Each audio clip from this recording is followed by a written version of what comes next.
Hi, my name is Clayton Leinneweber, the director of Messiah's Mansion.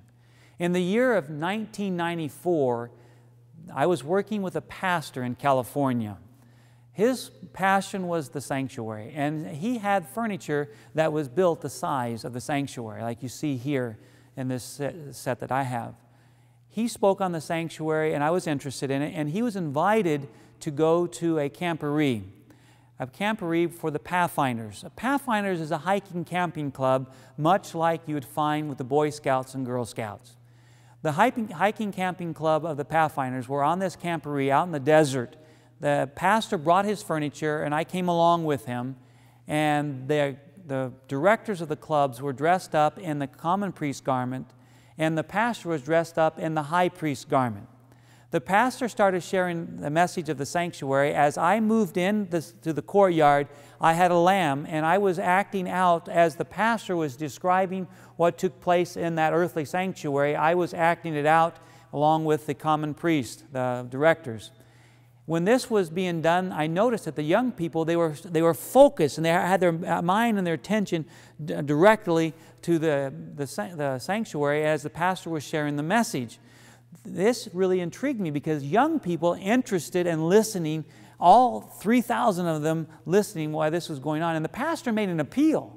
And at the end, this young man answered the appeal and ran in and came into the courtyard. And it wasn't long that young people from all over came in to the courtyard, and that courtyard was just filled with young people as they were coming and answering the appeal the pastor had made. As I seen the young people one by one coming through that gate there in that desert, the chills just went up and down my back as I was thinking about, wow, what a powerful tool the sanctuary is. So the pastor and I, we talk about this, and we go back to the church, talk to the church board, and we said, if this message of the sanctuary is so interesting to young people that they are interested in the message being given, what if we built this thing full scale, where we had the curtain that was all the way around the sanctuary, along with a full scale model of the sanctuary and the furniture, and we took it and we set it in the communities and opened it up and invited the community to come see it. And so we set out to do that, and 6 months later, we had a sanctuary full scale. We set it up for the first time in a place right out of San Diego, a place called Del Mar. And this is now 1995. And the sanctuary is set up on a fairgrounds, and it was placed there during the time that there was going to be an Easter sunrise service that particular weekend. And so we were planning to end our week stay there on that last Sunday. And so we show the sanctuary all week long, and we get down to the last day. There's going to be 3,000 people there for the sunrise service they're expecting. And so we thought that we'd be open early to start sharing the tours with those once they already come out. And so that particular Sunday we come down there, and of course it's raining that particular Sunday, so there's no sunrise service. And there's no way that we can meet the people because the people didn't come. And so we're sitting there and we're talking about the week that we had and the blessings that had been, when this lady drives her car up there and she gets out with her umbrella, because we advertised we were going to be open that early. And so she gets out with her umbrella and she walks out, and I look over at one of my tour guides that were there. I said, would you go ahead and get your umbrella and go ahead and walk her through and share with her what you can as you're walking through in the rain. And it wasn't long, another vehicle drives up, so I sent another tour guide with this individual, and it wasn't long, the rain had started slowing down, and more people started coming, and little by little, people were coming, and they were saying, I drove all the way from LA, and it rained the whole way until I got here. Then somebody else says, I drove all the way from Riverside, and it rained the whole way, we weren't sure if you were going to be open, and we get here, and it's not raining here. Then from San Diego, they were driving from that direction, they were saying the same thing, and I kept hearing the same story over and over again. Then I stopped and I listened and I said, wait a minute. And I look up and I see blue skies. And so off in the distance, I'm looking and I see the gray skies, and I start turning around, and I'd made a 360-degree turn. As I saw the gray skies, we had an open spot right above us. That's when I knew there was something special about this ministry that God was going to do. And after about 2.5 years, the Lord took me away from San Diego and took me to Oklahoma. And while I was in Oklahoma, I really did love the sanctuary, and I really wished I was still involved with the sanctuary. And I had that burning desire to build another one and to do the same thing here in Oklahoma. But over the course of time, I started to work at this school called Oklahoma Academy. And as I was working at that school, I was seeing the young people, and I was thinking, man, wouldn't it be a blessing if I could train the young people to be the tour guides, and then we have this full-scale model, and we take it and we set it up places, and they'll be the tour guides. So I started out with this idea, and in the year of 2003, the dream became a reality.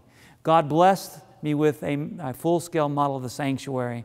And now we have, since the year of 2003, I've been training the young people at the school. I've been teaching them as their Bible teacher, the courses on the sanctuary.